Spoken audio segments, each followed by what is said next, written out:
Science Book Club. Seems to be a ladies' book. It's called Always Looking Up. It's the Michael J. Fox autobiography. I think it's his second autobiography. Yeah.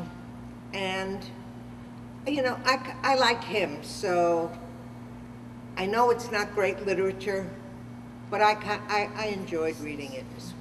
And what'd you think, Anita? Well, it's not, someone asked me, did you like the book? It's not a question of did you like it or not, it's just fact. He's a very optimistic, as it says on the cover, man. Yeah. And it's a terrible thing that happened to him. He's been sick with Parkinson's since he's 29.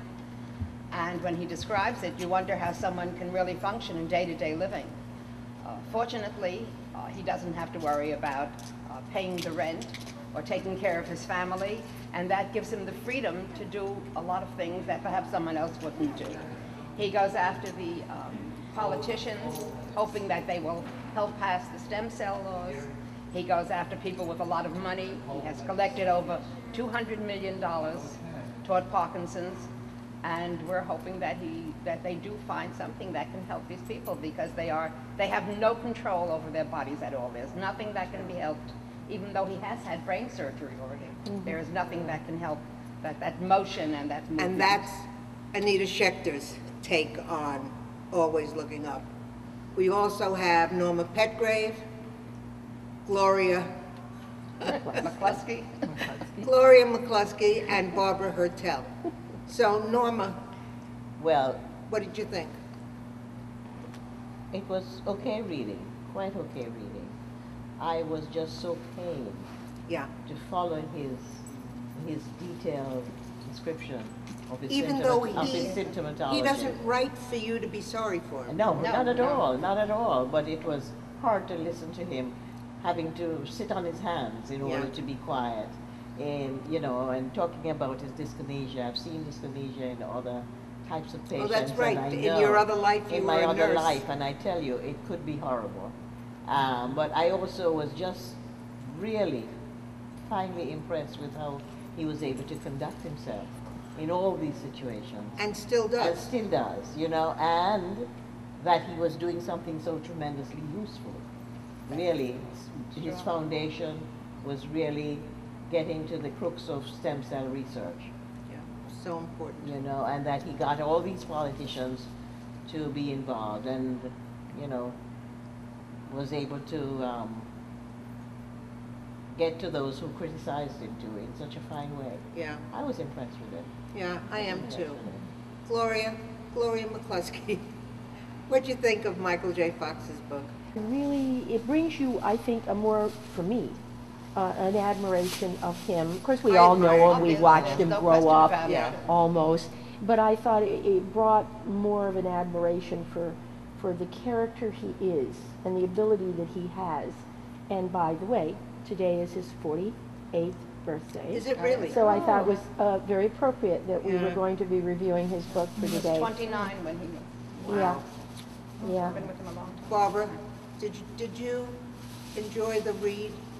Oh, definitely. I really did. As these other ladies have said, it's a very inspirational book. It is. I've always loved Michael J. Fox. He's a great actor as far as I'm concerned. And his optimism is really that's what beautiful. I admire. And the way that and the way that they've said so much about the other things. I'm going to just focus on him personally and his family and how he just, you know, he calls Tracy his angel. He couldn't get through it, and it's beautiful to see that kind of love in a family. He also speaks about how he has gotten deeper into his relationship with his family, which is so important because, I mean, what else is life about but our families, you know? And he needs them very much right now. Definitely, definitely. But they also, it's really beautiful how they play off of him, if you will, and he plays off of them, and they're growing together, and it's just a beautiful spiritual enlightenment of one's inner self, you know. And so then all I bought this book as a lark.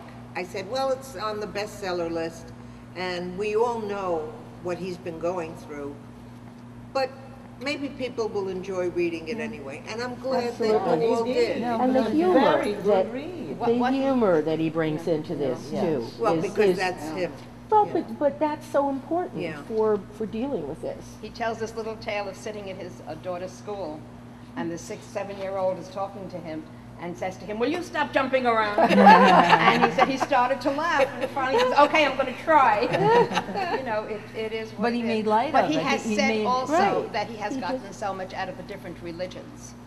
You know, that has helped him kind of deal with what he has.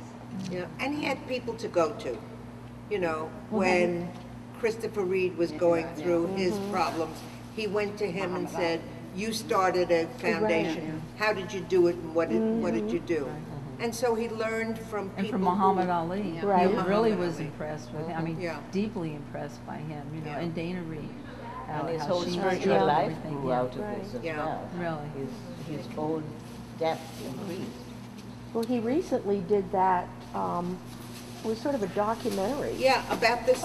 It was sort on of TV. his book. Right, but he went all around the world and was doing well physically. Of course, you didn't see the downside, but still, in how people deal with issues Infirmity.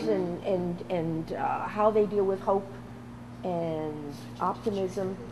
It was very interesting Well, that it's he had wonderful gone that through that he that. put himself out like that, because most people, when they see something like that, look away. You're almost embarrassed Right. for the Right. person that has this condition. Yeah. Right. And it's wonderful that he's out there and able to collect so much money. Something else to do too that something really wonderful. touched me was that when he spoke about not just the adults that were afflicted with Parkinson's or with other diseases, and like Chris Reeves, but the children. He spoke about that young boy who was, I can't remember if it was at a high school or if it was, Yeah. he was speaking at an auditorium.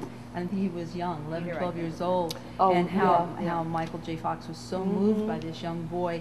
And it's true, children have such a complete, honest trust in tomorrow's definitely going to come and I'm going to get better, and no matter what it is. And they do, they always do. And hopefully, something can happen to help these people At least who. stem it's a cell book- it's a research book is of back hope. on the front Absolutely. page. It really is It's what a it book is. of hope, and, Yes. and that's great. Well, and So- I think it And brings. we all need that every Right, once in a and while. it brings an understanding of more of what Parkinson's is. Yeah. I happen to have a neighbor who I watch, older woman, and I see the struggle she goes through. But I think this should be recommended because people need to understand what it is and why we need the medical help to solve Yeah. not only You Parkinson's, tried to convince but some of those politicians. I why. know, it shouldn't be in that Until it arena. touches their own Yes, families. well, Yeah, yeah. So Anyway. this is a book that touched us all, Very much so. it's and a we fast read. we all enjoyed it. Hey, Yeah, It's a good 5 read. of us, and we all enjoyed it. I'm thrilled. It was a good suggestion, thank you very Yeah. much. Yeah. You're very welcome. Listen, I had 2 losers. I'm not looking for those again. Well, some books that we read, you know, it's enjoyable, it's entertaining. I feel like I'm a better person for having read this book. I've took some things away from it that hurt. Good for you. right, and understand, yeah. And it'll stay with you. Definitely. So, for OCTV, I'm Elaine Kugelman, and thank you so much for watching this Pembroke Pines Book Club review of Michael J. Fox's Always Looking Up with Anita Schechter. Thank you, Anita. Norma Petgrave. Thank you, Norma. Gloria McCluskey. Thank you, Gloria. And Barbara Hertel. Thank you so much, Barbara. Thank you, Elaine. Thank you. Good night, everyone.